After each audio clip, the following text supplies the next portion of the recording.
new year unfolds. Begin with a reset. A call to surrender. A call to align our lives with the one who is faithful and true. His promises endure.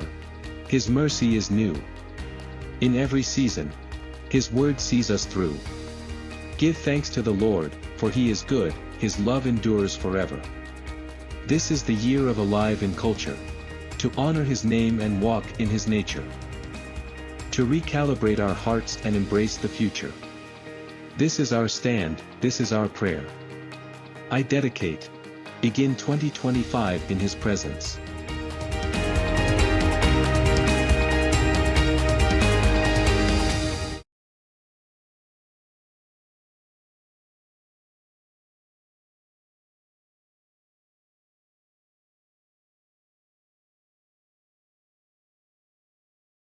Gereja Tuhan, mari kita mau bangkit berdiri bersama-sama. Terima kasih Bapa, Allah yang ajaib buat setiap kami dalam kehidupan kami bersyukur menyerahkan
sampai selamanya Engkau tetap yang terbaik Tuhan.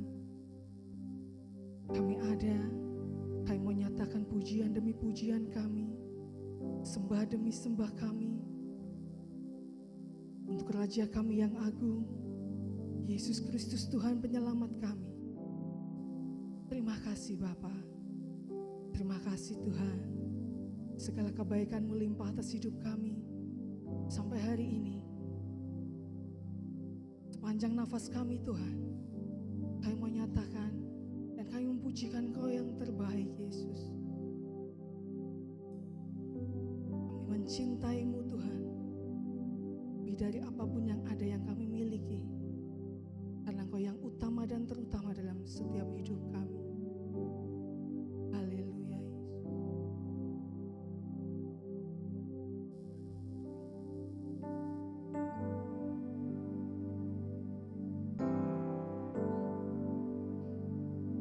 Ku cinta Kau, rahmat-Mu nyata bagiku,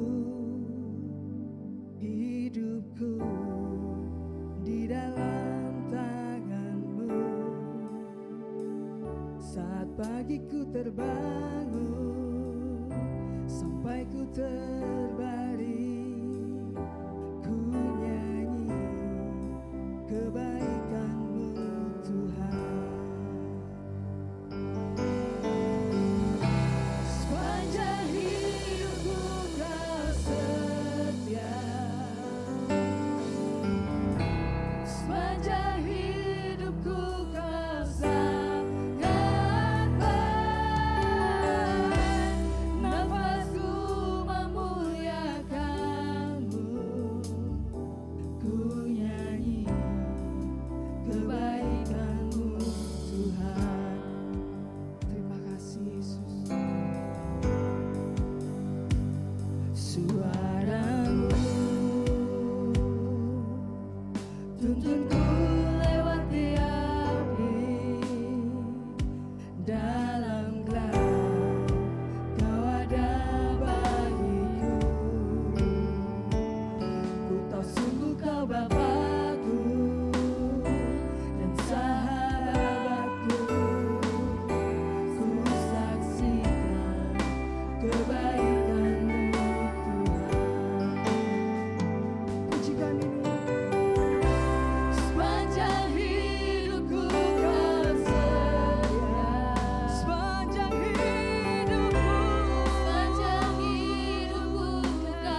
bersama kami.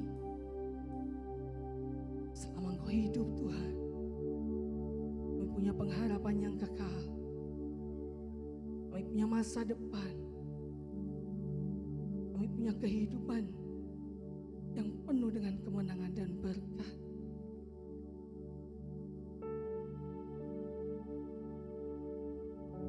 Haleluya Yesus.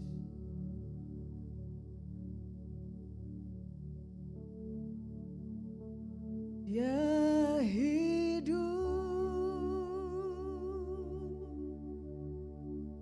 ada hari esok, sebab dia hidup.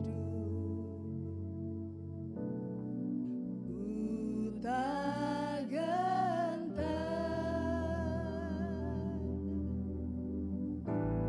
karena ku tahu dia pegang hari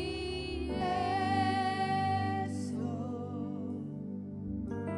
Hidup jadi berarti sebab dia hidup. Katakan sebab dia hidup.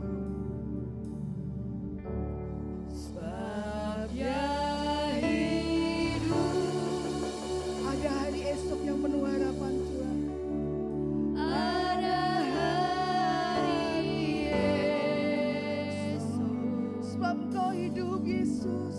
Sebab dia hidup. Kami tidak pernah gentar Tuhan.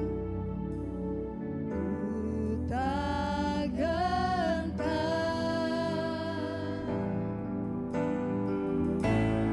karena ku tahu dia pegang hari esok. Hidup jadi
setiap kehidupan kami.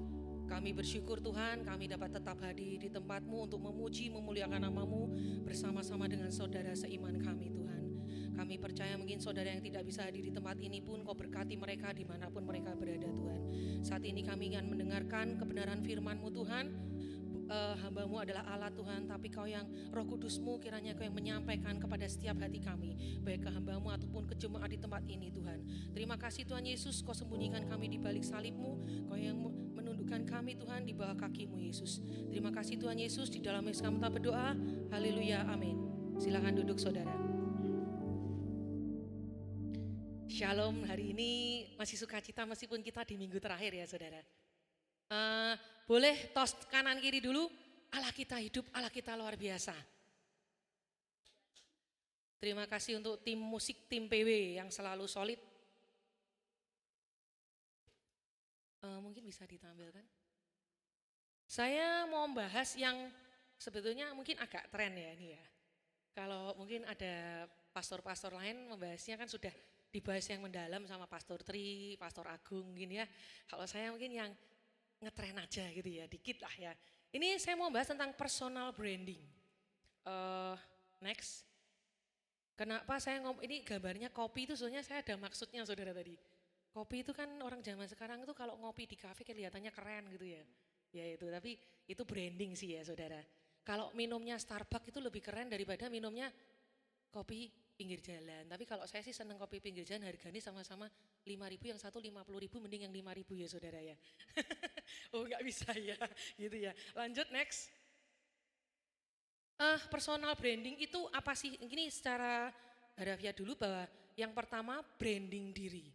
Manusia tuh harus menampilkan bahwa kita tuh harus menampilkan hidup kita tuh penuh dengan kebaikan dan keahlian yang kita miliki. Meski kadang-kadang bertentangan dengan dirinya yang sebenarnya. Yang kedua, branding itu berasal dari kata brand. Mungkin kalau saudara tahu brand itu adalah misalnya memiliki arti identifikasi berupa nama atau simbol yang mempengaruhi proses pemilihan suatu produk atau jasa, di mana itu membedakan dengan produk-produk pesaingnya, serta memiliki nilai bagi konsumen dan penjualnya.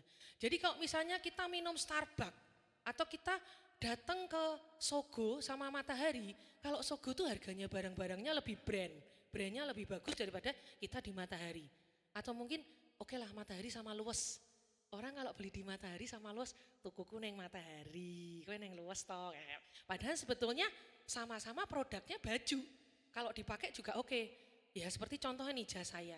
Kalau orang beli di merek terkenal mungkin mahal ya, tapi jas saya ini murah saudara karena saya online shop kayak gitu ya. Contohnya, tapi terkadang brand itu, misalnya brand yang produk atau jasa tidak bagus, kadang-kadang membawa manusia atau orang yang membuat brandnya menjadi bagus. Banyak hal seperti itu ya, sehingga viral dan lain-lain ya. Yang ketiga, personal branding itu menurut sosial media masa kini itu di mana itu adalah sebuah usaha orang atau mungkin jasa dan lain-lain, atau usaha misalnya untuk menampilkan diri itu bahwa idealnya itu di mata orang gimana. Contoh misalnya kayak saya punya klinik gitu ya. Klinik saya buat personal brand, ayo promosi online media ini. Efek dari followers cuma misalnya 700 jadi 1.300. Wow, pasien tambah banyak, iya tambah banyak, itu brandnya. Ngefek saudara, sosial media itu jadi sebetulnya ngefek. Tapi sebetulnya tergantung kita membawa diri ke yang negatif atau yang ke positif, seperti itu ya. Next. Nah ini kenapa saya cari gambar ini, bahwa di sini ada wajah orang, di mana personal brand kita sendiri itu sebetulnya namanya personal pasti kan diri kita ya, brand kita. Pertama tuh merefleksikan, misalnya nih, contoh kadang-kadang status sosial media, ini nggak apa-apa ya yang orang-orang mungkin agak 50 plus bisa mengikuti ya. Kita sama-sama ya. Oke. Jadi kalau di dunia sosial media Bapak Ibu, mungkin kalau orang-orang yang agak 50 plus biasanya Facebook ya. Masih punya Facebook enggak Bapak Ibu? Masih lah. Kalau Instagram mungkin ya agak yang ke bawah 30, 20. Tapi kalau ada lagi yang lainnya lagi saya nggak tahu itu apa.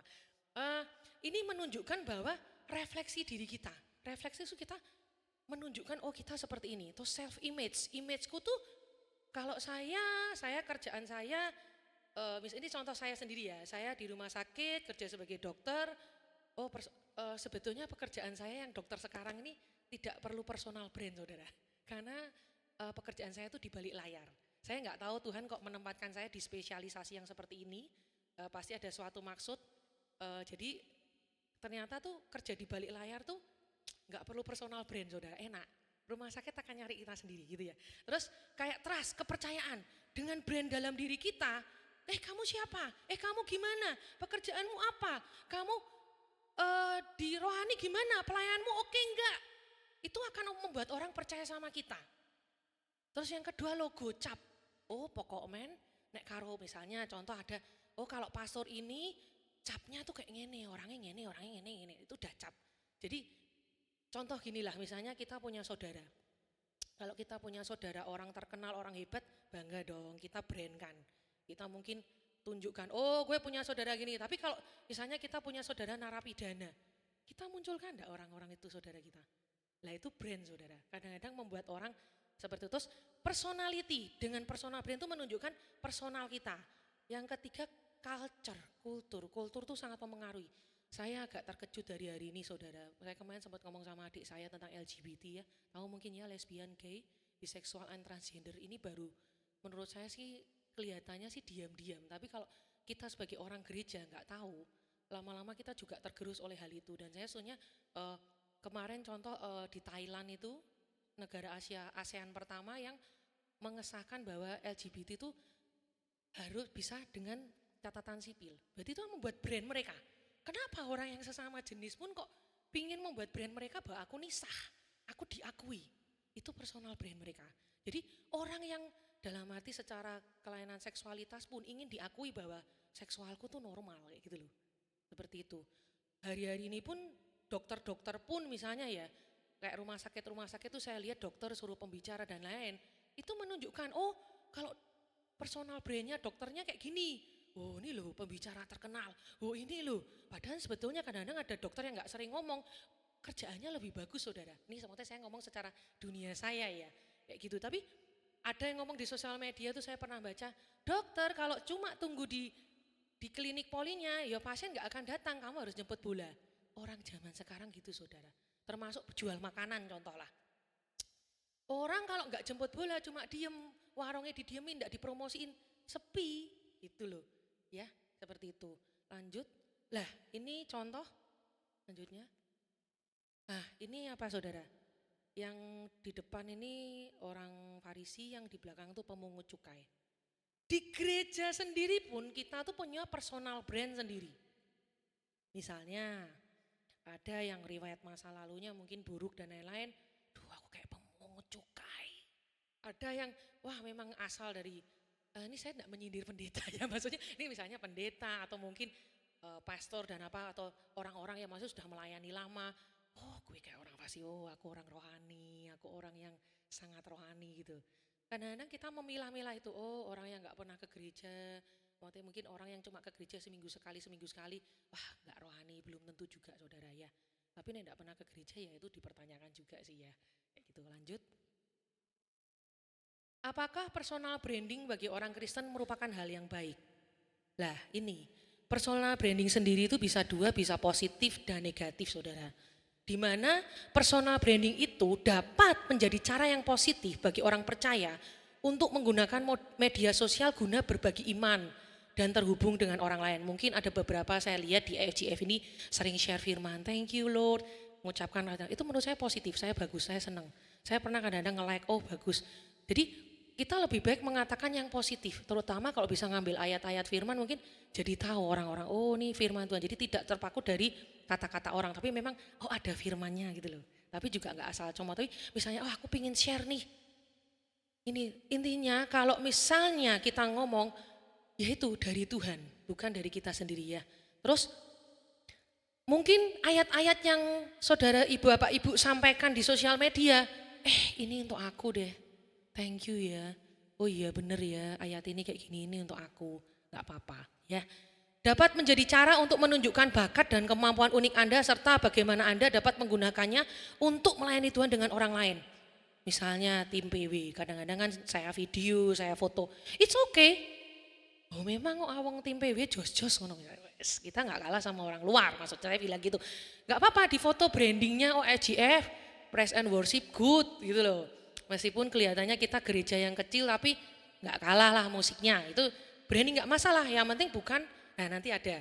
Dan bagi industri-industri tertentu, penulis, pembicara, kreator konten, personal branding itu suatu keharusan saudara. Jadi mereka membentuk brand mereka sendiri. Oh aku orangnya seperti ini. Menjual buku mereka. Oh nih bukuku seperti ini nih. Akhirnya orang tertarik. Oh iya ya beli bukunya.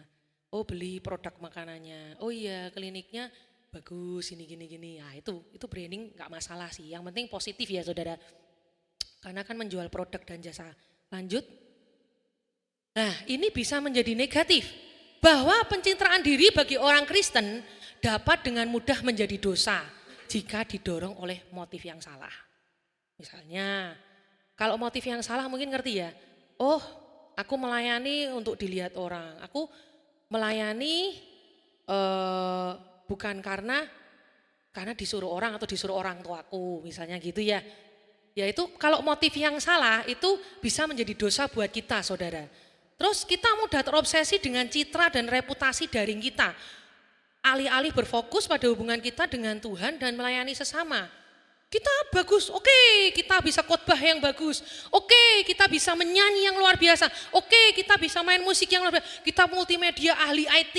Kita mungkin sound system jago banget mengoperasikannya. Atau yang lain, aser, rajin, taat, mungkin semangat, ramah orangnya. Tapi bagaimana back to worship? Bagaimana hubungan kita dengan Tuhan saudara? Dan bagaimana kita yang paling dilihat itu sebetulnya bukan apa? Mungkin nanti saya ada quote di belakang tuh bahwa gereja itu sebetulnya melayani orang-orang yang bukan hanya di gereja saudara. Malah sebetulnya kita di gereja itu kan cuma seminggu sekali. Kerja kita tuh 6 hari di luar ya saudara. Apa yang orang-orang lihat 6 harimu itu, orang tuh melihat, oh ini orang Kristen. Oh ini bukan orang Kristen. Kita dilihat dari brand kita seperti itu. Tapi kalau kita kelakuannya sudah ya suka gosip, mungkin suka marah-marah kalau sama suami atau sama istri, atau mungkin apalagi benci, iri hati dan lain-lain, ya itu sudah brand kita rusak sendiri. Orang nggak ngerti karena di sosial media orang taunya kita orang baik. Oh, kamu ganteng, kamu cantik, kamu sekolahmu tinggi, wah bisa jalan-jalan ke luar negeri mungkin. Oh, itu sebenarnya personal brand kita saudara. Banyak orang-orang zaman sekarang pun flexing dengan hal itu. Cuma tidak tahu tujuannya apa kayak gitu loh. Padahal sebetulnya oke, mungkin kadang-kadang kita juga share thanks God, terima kasih. Tidak apa-apa share tentang kamu liburan ke luar negeri atau kemana boleh saja. Karena kita bersyukur dengan Tuhan dah beri kita itu sebuah bonus, sebuah apa itu bersyukur tidak masalah. Yang penting jangan berlebihan saudara. Karena kadang kalau berlebihan motivasi kita tuh jadi salah. Ingin menunjukkan orang, lihat gue ini lebih berhasil dari lu. Bener enggak? Kadang-kadang kita sebenarnya, sorry ya gue berhasil dari lu. Selama kamu posting sosial media, selama kamu menampilkan sesuatu di luar, tapi kamu tidak berpikir bahwa aku ingin diakui orang, it's okay menurut saya. Tapi semua motivasi yang benar dan tidak itu, lihat kamu tanya ke dirimu sendiri. Tuhan, aku mau posting karena aku berterima kasih untuk engkau.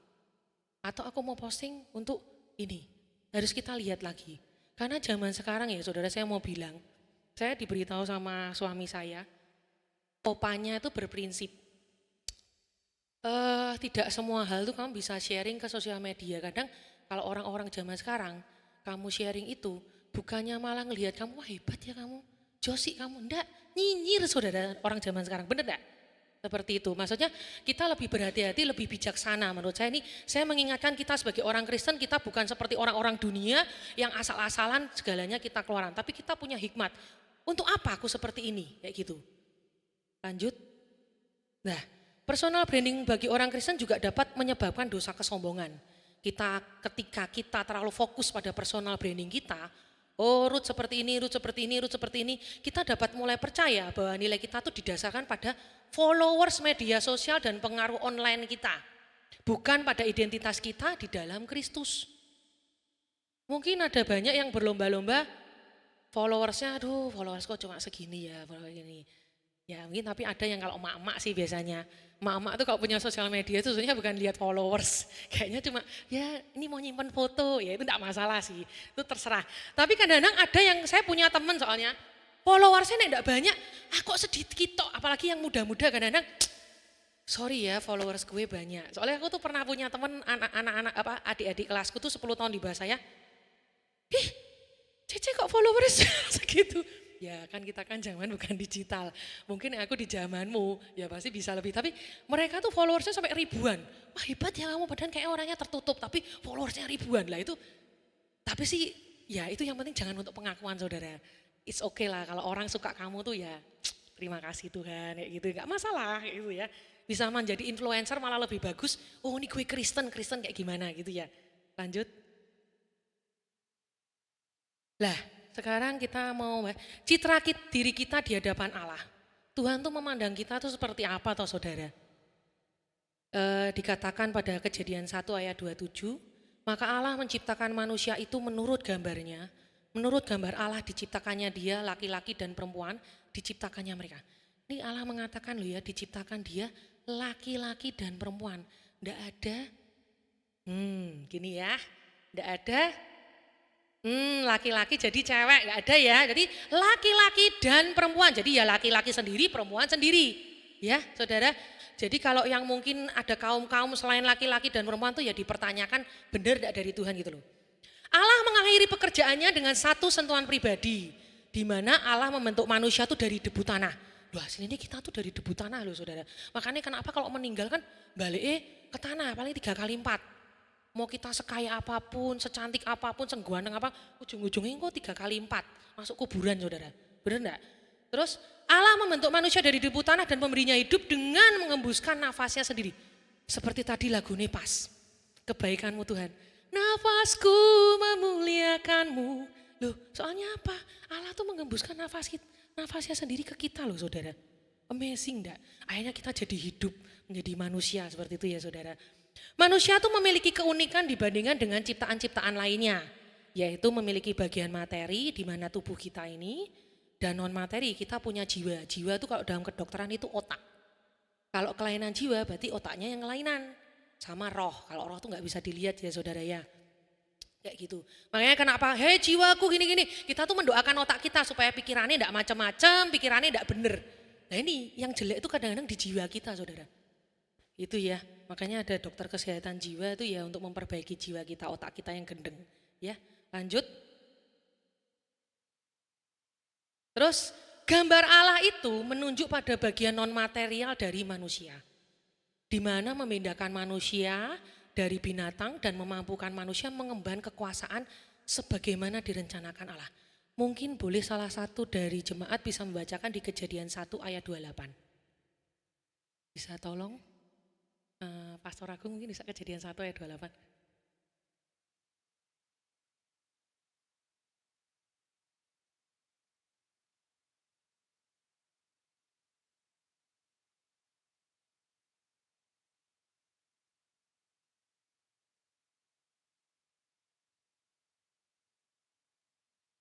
Tuhan mengatakan bahwa kita beranak cucu. Saya juga ingin saudara beranak cucu, amin. Saya suatu saat juga akan milih. Kita beranak cucu, punya keturunan untuk apa? Memenuhi bumi, untuk menaklukkan bumi. Benar enggak saudara? Iya dong. Kita punya kuasa atas alam di dunia itu termasuk binatang dan lain-lain. Kita tuh manusia istimewa, makhluk istimewa di mata Tuhan saudara. Di mana kita tuh dengan adanya hal-hal itu, kita memampukan manusia untuk berkomunikasi dengan Allah kita sendiri. Keserupaan ini pun termasuk dalam hal mental, moral, dan sosial. Lanjut. Secara mental manusia diciptakan sebagai makhluk yang rasional. Dia rasional. Oh berlogika rasional.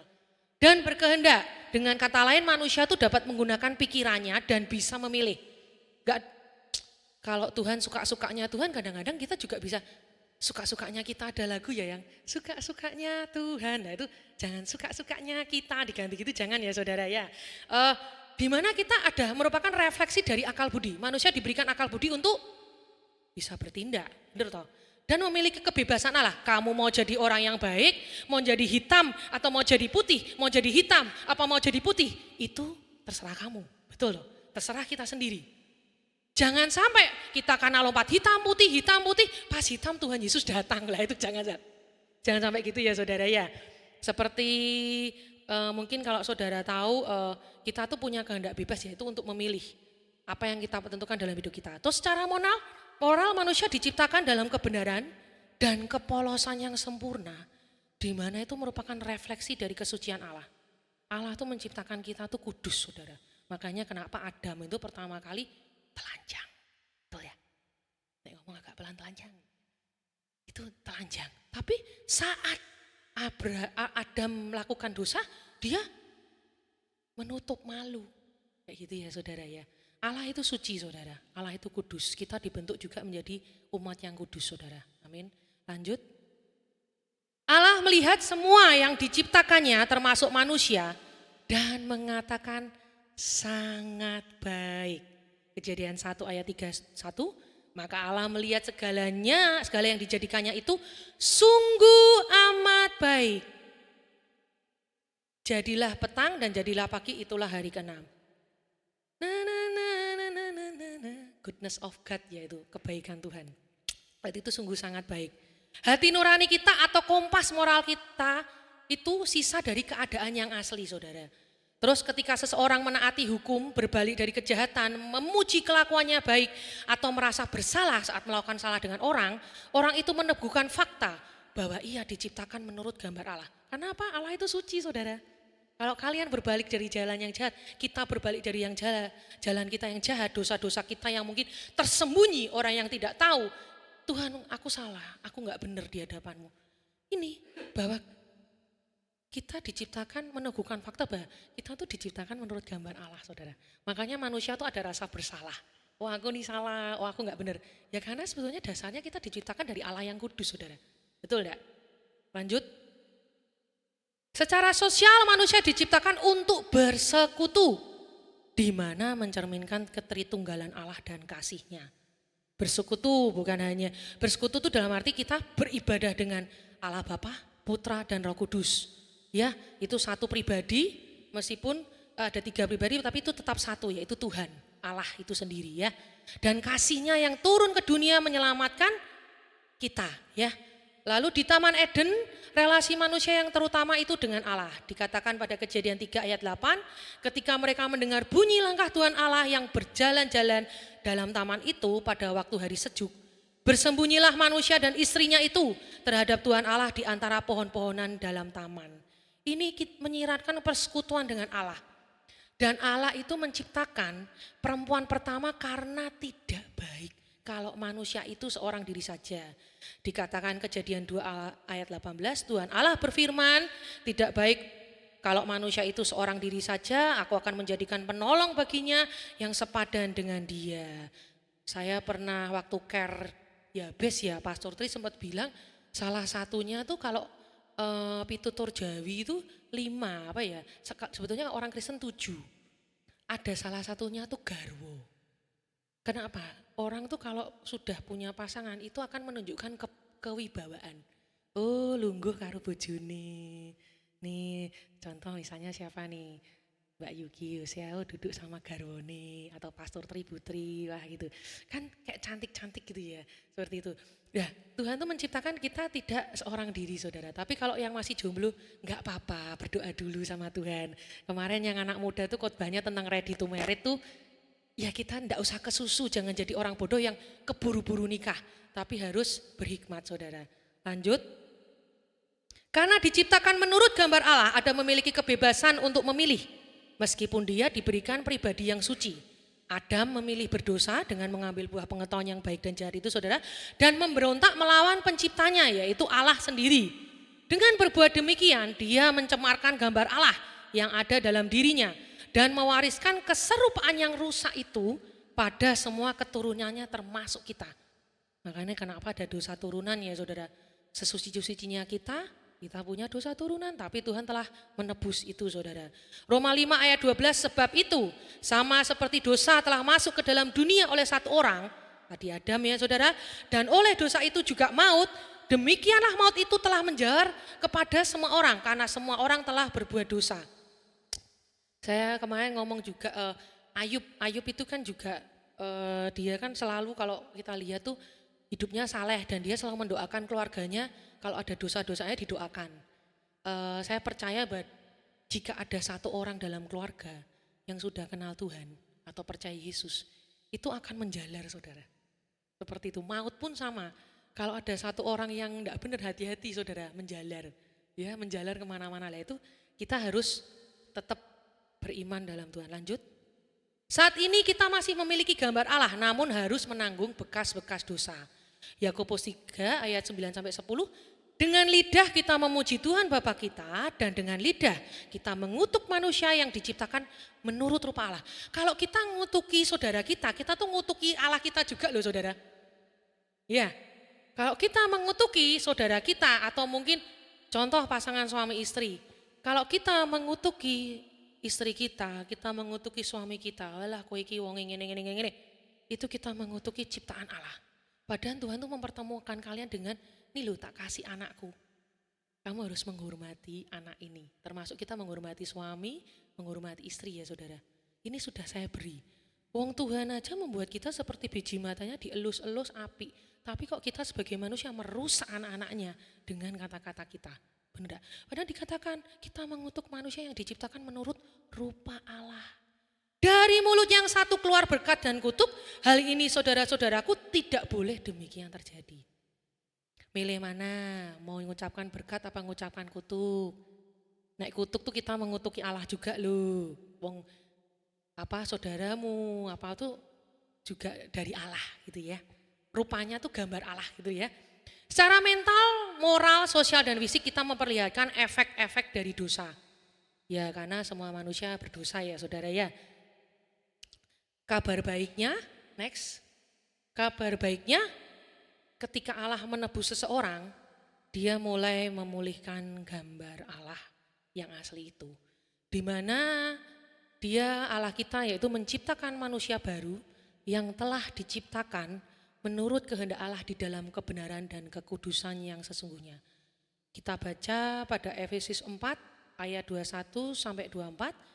Karena kamu telah mendengar tentang Dia dan menerima pengajaran di dalam Dia menurut kebenaran yang nyata dalam Yesus. Ayat 22 mungkin saudara yang sudah ketemu. Ini dibaca bareng-bareng aja ya. Saya ayat ganjil, saudara ayat genap. Boleh dibuka Efesus 4 ayat 21-24. Ini sudah mau selesai kok saudara. Jangan ngantuk dulu ya.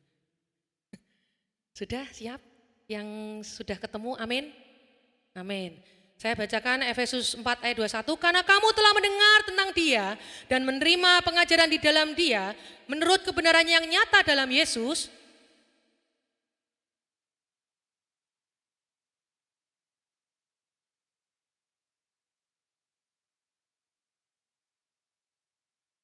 Supaya kamu dibarui di dalam roh dan pikiranmu.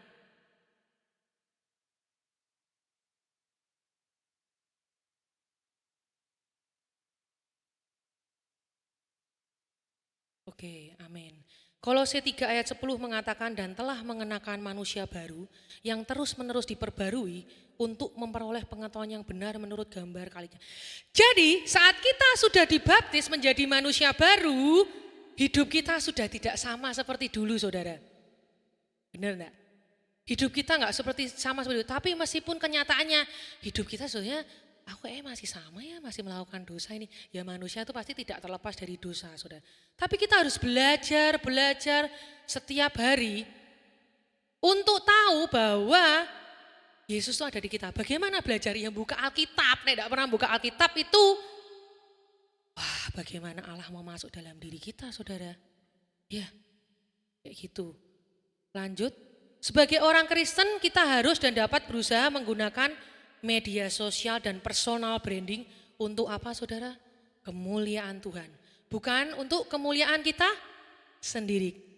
Kita harus dan dapat memanfaatkan kehadiran daring kita untuk mengarahkan orang lain kepada Yesus dan mendorong serta melayani orang lain sambil juga mengekspresikan karunia unik kita dan membangun kredibilitas. Contoh misalnya yang jago main musik nih. Gak apa-apa nih sharing kayak contoh misalnya yang saya sering lihat tuh Simon kan sering live itu ya. Saya sih it's okay, bagus juga itu. Tapi nanti skillnya dengan drum seperti itu, tapi dengan lagu-lagu pujian rohani. Orang kan jadi denger, wih lagu pujian rohani Kristen bagus ya, kayak gitu loh. Iya enggak saudara? Enggak masalah, yang penting itu memuliakan nama Tuhan. Bukan untuk narik cewek loh ya, gitu ya. Saya, aku keren loh, ini skillku seperti ini. Kadang-kadang kita tuh kan punya personal brand kan tujuannya itu kan. Menarik orang untuk tertarik dengan kita. Kalau saya udah tua gini ya enggak kayak gitu saudara. Dulu saya waktu muda seperti itu. Karena sekarang saya udah punya pasangan ya, saya enggak terlalu yang personal brand lah. Kayak gitu, apalagi pekerjaan saya juga tidak menuntut untuk menjadi personal branding. Soalnya mau saya muncul enggak muncul, pasien saya ya tetap ada terus gitu loh. Karena kan saya kerjanya di laboratorium ya saudara ya. Itu ini ya, jadi untuk kemuliaan Tuhan bukan untuk kemuliaan sendiri kita. Nah lanjut, ini saya, kenapa sih kita memerlukan personal branding yang bagus, kekristenan yang orang Kristennya. Rata-rata orang Kristen tuh terkenal baik.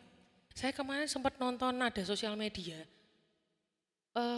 si tukang ngamen, badan dia berjilbab tapi menyanyikan lagu-lagu rohani Kristen saudara. Karena apa? Wong Kristen ki apik-apik. Nek ngasih cuan, maksudnya ngasih ini di dalam itu katanya besar-besar. Nek lagu gereja. Loh, berarti branding orang Kristen itu sebenarnya orang baik dong. Murah hati, lemah lembut, penyabar, gak gampang sakit hati, betul ya? Lah itulah kita. Ini dari Zig Ziglar, ini bagus banget, saya senang. If people like you, jika orang menyukai kamu, they will listen to you. Dia akan mendengarkan kamu saudara. Betul enggak? Saat orang suka kamu, pokoknya bisa kayak saya punya pasien. Pokoknya nek omongannya dokter Ruth aku percaya, nek orang aku ora percaya. Loh, padahal wis ke dokter mana-mana balik saya ini contoh ya. Terus, but if they trust you, tapi jika mereka percaya kepadamu, they will do business with you. Dia akan berbisnis dengan kamu saudara. Kenapa orang mengajak kita orang Kristen, ya aku seneng loh nek kerja sama kamu. Kenapa? Orang Kristen terkenalnya apa? Jujur, ora korupsi. Kalau kerja integritasnya luar biasa, enggak telat-telatan. Terus kerjaannya bener, enggak cuma duduk. Wes lah nek ada orang lain kan kerjakan. Kayak gitu ya. Benar-benar dedikasi tinggi, misalnya sebagai pengusaha ya dedikasi tinggi membayar pajak dengan benar, misalnya dokter ya kerjanya yang benar, gitu ya, tidak cuma melulu karena uang, atau misalnya kita guru memberikan contoh yang benar kepada anak-anaknya, bukan juga sering main HP tapi membaca buku gitu ya. Anak itu kan soalnya melihat ya saudara, kayak gitu ya. Ini dikatakan bahwa kalau orang menyukai kamu dia akan mendengar kamu, tapi kalau orang percaya kamu dia akan bisa berbisnis dengan kamu. Jadi kalau misalnya orang enggak mau bisnis sama kita, dipikir deh, pikir-pikir lagi, aku jangan-jangan enggak dipercaya uang ya. Nah itu, kayak gitu. Tapi ya enggak, itu semua proses dalam hidup. Kita memproses hidup kita masing-masing. Kita sebagai manusia enggak bisa menghakimi sesama kita saudara. Karena yang saya tadi bilang, kita enggak bisa mengutuki sesama kita karena apa? Dia diciptakan menurut rupa dan gambar Allah. Dan Allah sendiri itu kudus. Kita malah harus mendoakan saat teman-teman kita belum benar. Doain, enggak usah mbak alok-alok, kayak doain aja Tuhan, aku pingin orang ini suatu saat beribadah bersama aku, melayani bersama aku. Bukan mbok katain, alah Kristenmu ya ora genah kok. Kalian enggak akan menampakkan terang itu saudara. Menghakimi orang, kamu Kristen sok rohani KTP tok, kamu Kristen gini. Wah sakit hati itu. Loh aku ki wes mending lo gelem neng gereja daripada gak sama sekali. Lo kan ada yang gitu ya. Mending lo aku ki bangun tidur, biasanya aku nek bangun siang isap datang ke gereja mending. Wah ya tambah brandnya kita tambah nek ngalok-ngalok wah sakit hati saudara. Mungkin kalau orang yang ngotain enggak tahu ya, tapi orang yang merasakan tuh dikatain gitu. Aku kok gini ya Tuhan, aku lu baru kenal engkau. Tapi aku udah dikata-katain sama. Kadang-kadang malah orang Kristen sendiri yang ngata-ngatain kita saudara, bener enggak? Itu janganlah sampai kayak gitu. Lanjut. The church is the only society that exists for the benefit of those who are not its member. Jadi gereja itu akan berguna di sosial kalau apa? Dia akan bermanfaat menjadi terang bagi orang-orang yang bukan hanya anggotanya. Bisa nggak kamu jadi orang yang suci, orang yang rohani? Bisa nggak? Bisa banget, kan di gereja. Tapi kalau di pekerjaanmu, di kehidupanmu bisa nggak jadi orang rohani? Wah nek ono customer nakal aku yo ngamuk, nek anakku nyebelin yo tak amuk. Oh jiwit nek perlu kayak ngono toh. Ya itu saudara, ini bukan untuk saudara ya, ini untuk saya juga. Kita sama-sama belajar di sini ya saudara, amin. Semua di sini mau menjadi orang Kristen yang bisa menjadi garam dan terang dunia, amin. Memiliki integritas dan bisa dipercaya oleh orang, amin. Kita angkat tangan, amin. Ya, silakan mulai. Lagu ini saya terberkati bagus sekali, mungkin kalau dalam bahasa Inggrisnya Goodness of God, tapi ini di Indonesia kan itu oke juga bagus kata-katanya. Kita mau bangkit berdiri saudara, kita nyanyikan lagu ini.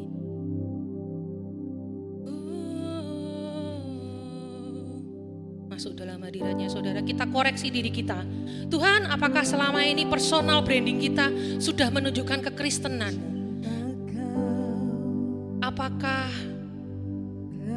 selama ini yang kita tampilkan di sosial media memberkati orang lain saudara?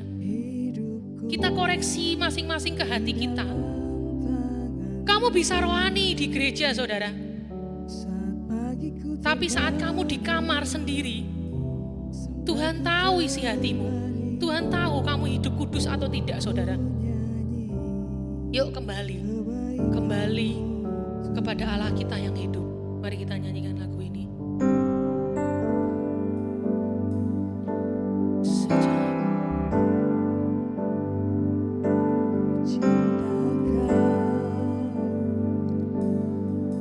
Rahmat-Mu nyata bagiku,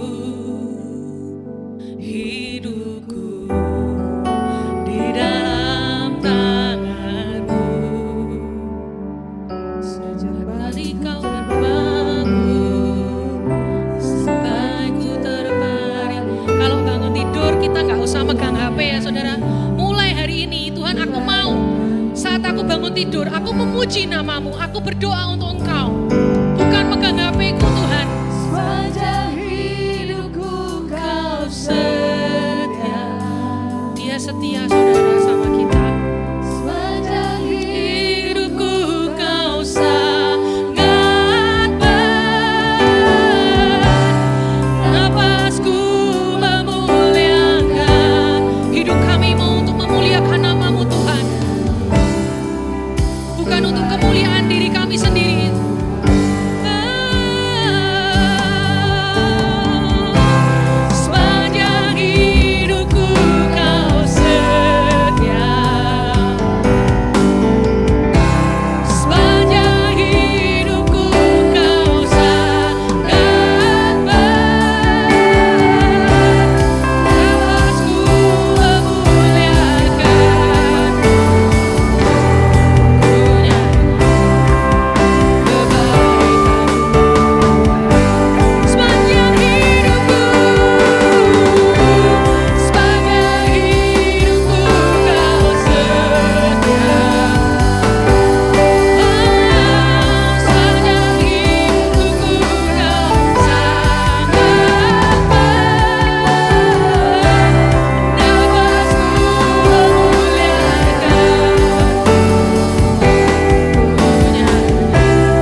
Ampuni kami Tuhan, ampuni kami umat-Mu di tempat ini, baik hamba-Mu, baik jemaat-Mu Tuhan. Kau yang menyatakan setiap kami, bahwa kami Kau ciptakan menurut gambar dan rupa-Mu. Personal brand kami adalah Engkau Yesus, Engkau yang ada dalam hidup kami. Ampuni kami Tuhan, kami kadang tidak menunjukkan personal branding sebagai Kristen yang baik. Kau pulihkan setiap kami, Kau memulihkan keluarga kami Tuhan. Untuk lebih lagi, kami mau Tuhan nafas kami, ucapan kami, pikiran kami adalah untuk kemuliaan nama-Mu Tuhan. Terima kasih Tuhan Yesus. Kami mau serahkan Tuhan selanjutnya kehidupan kami hanya di dalam nama-Mu Yesus. Kami percaya bahwa jemaat-Mu IFGF di tempat ini akan menjadi jemaat yang menjadi garam dan terang dunia, menjadi jemaat yang dapat menampilkan Kristus di dalam kehidupan mereka. Haleluya, haleluya, dalam nama Yesus, haleluya.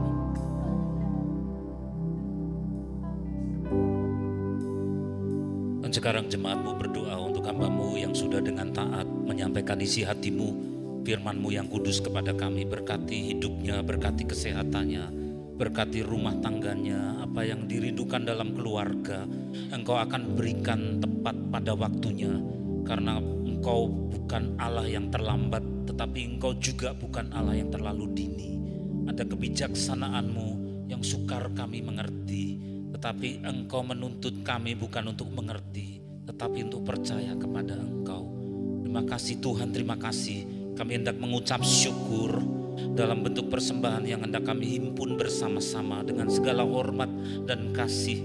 Bukan karena kewajiban, bukan karena paksaan, tetapi karena cinta kepada Engkau. Karena Engkau sudah terlebih dahulu mengasihi kami. Selama hidupku Kau setia. Sepanjang hidupku Kau sangat baik. Namaku memuliakan-Mu, ku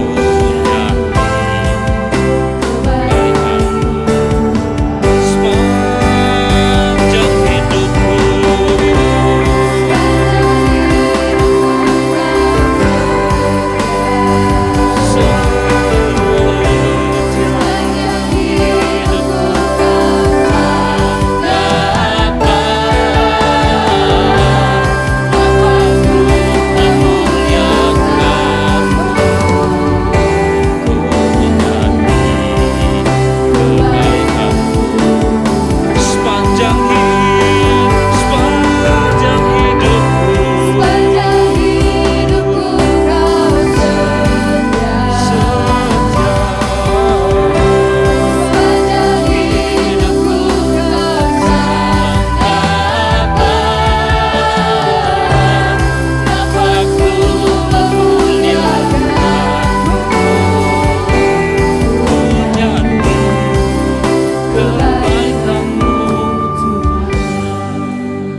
Kebaikan-Mu Tuhan tidak akan undur dari kami. Kami percaya itu di tengah-tengah dunia yang semakin bergelora dan kabar-kabar yang tidak menentu di luar sana.